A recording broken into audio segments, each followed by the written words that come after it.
Olá, meus amigos, tudo bem? Um Feliz Natal para você, que Deus o abençoe nesse período e que você sinta verdadeiramente a paz de Deus. Isaías, no capítulo 9, fala de uma mensagem muito especial para todos nós.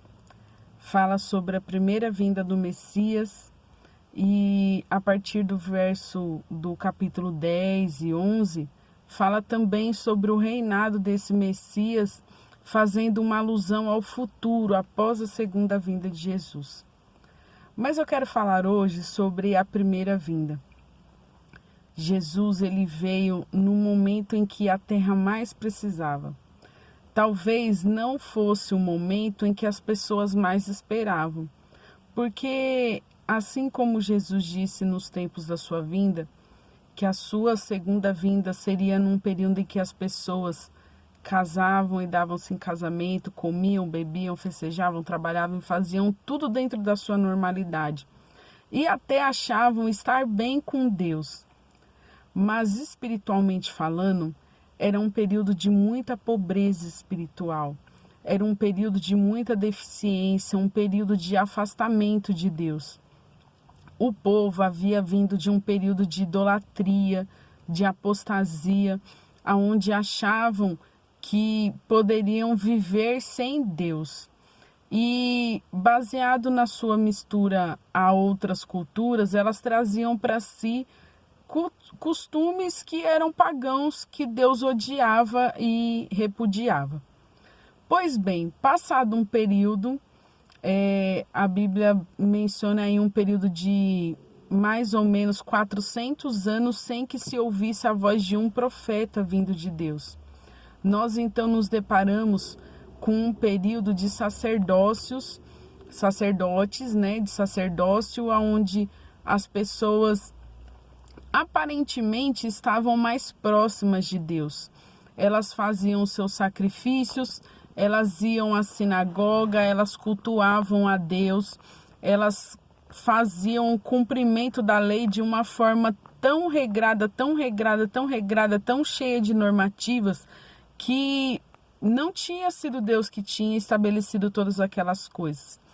Mas você pode estar pensando, se eles cumpriam tudo, eles iam ao sinédrio, aos templos, e elas participavam de todas as ordenanças, elas não estariam mais próximas de Deus?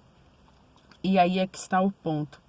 Elas estavam cumprindo as coisas tão à regra que elas se achavam santas e perfeitas o suficiente e que, teoricamente, elas não precisavam de toda aquela intercessão pelos pecados.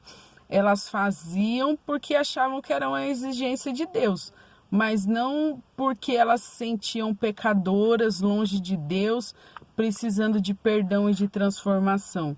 Era algo meio que rotineiro, sabe? E a autossuficiência é um perigo para todos nós. Nos acharmos santos, perfeitos, autossuficientes, nos coloca tão distantes de Deus quanto aquele que está conscientemente longe de Deus e permanecendo no erro, em pecados que Deus também repudia. E Jesus, ele veio neste momento, aonde os pobres, os deficientes, as mulheres viúvas, os órfãos desamparados, os mendigos, os doentes eram todos desprezados e desamparados por essa sociedade que se achava cheia de Deus nos seus cumprimentos de regras e sacerdócios cerimoniais. E aí é que está o perigo para todos nós. Nós precisamos olhar para aquilo que Jesus realmente olha: o amor, o perdão, a comunhão, a união e o amparo àqueles que tanto precisam. Então, nesse período, Jesus veio não para mudar as leis, porque ele diz que até que os céus e a terra passassem, nada seria mudado ou tirado dessa terra, da sua lei, da sua palavra. Jesus veio num momento em que as pessoas precisavam rever aquilo que elas estavam praticando. Elas precisavam entender o verdadeiro conceito daquilo que Deus tinha falado desde os tempos de Adão e Eva. Então, o que nós temos de lição para nós? Nós precisamos nos entregar a Deus. Nós precisamos fazer aquilo que Jesus faria.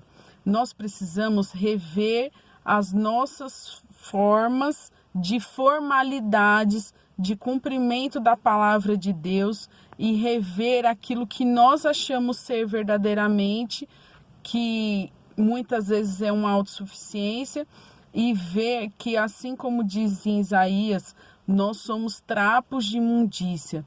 Nós somos pessoas deficientes que carecemos da glória e da graça de Deus. Lá em Isaías capítulo 9, no verso 2, diz que assim, o povo, ele andava em trevas, mas através de Jesus veio a luz que eles precisavam. E a partir daquele momento, aqueles que andavam em trevas puderam ver a luz. Isso aqui eu estou parafraseando, você vai entender lá. E o povo que andava em trevas no tempo de Jesus, então pôde ver a verdadeira luz e andar na verdadeira luz. Aqueles que eram rejeitados foram os que mais conseguiram enxergar essa luz que é Cristo e ter a sua vida transformada. E aqueles que se achavam na luz, então tiveram a sua vida encoberta das verdadeiras trevas que encobriam a sua vida e o seu coração. Eu quero convidar você hoje a enxergar a verdadeira luz, para que este dia que nós chamamos de Natal, que relembra o nascimento de Cristo, não seja somente uma data para comemoração, para festa, para comes e bebes e diversões, mas que seja um período onde nós possamos renovar a nossa vida, renovar a esperança, renovar a nossa fé, o nosso amor, aprender a olhar as pessoas com amor, com graça e misericórdia. Eu quero estender a você o convite para entregar a sua vida a Deus. Lá no finalzinho, no meio do capítulo 9 de Isaías, fala assim que esse Jesus que viria seria chamado de Deus forte, Pai da eternidade, Conselheiro maravilhoso, Príncipe da paz. Jesus é muito mais do que nós podemos imaginar. Ele é tudo aquilo que nós buscamos e não encontramos neste mundo de trevas. Eu quero convidar você hoje a entregar a sua vida para Jesus e a fazer deste dia o início de uma nova vida com Deus. Que Jesus renasça no seu coração e que nós saibamos amar como Ele amou, repartir como Ele repartiu, compartilhar como Ele compartilhou e estender a mão assim como Ele estendeu para cada um de nós. Que Deus te abençoe, que você seja transformado e abençoado por Deus, não somente nesse dia, mas por toda a tua vida. Graça e paz e um Feliz Natal. Um grande beijo para você.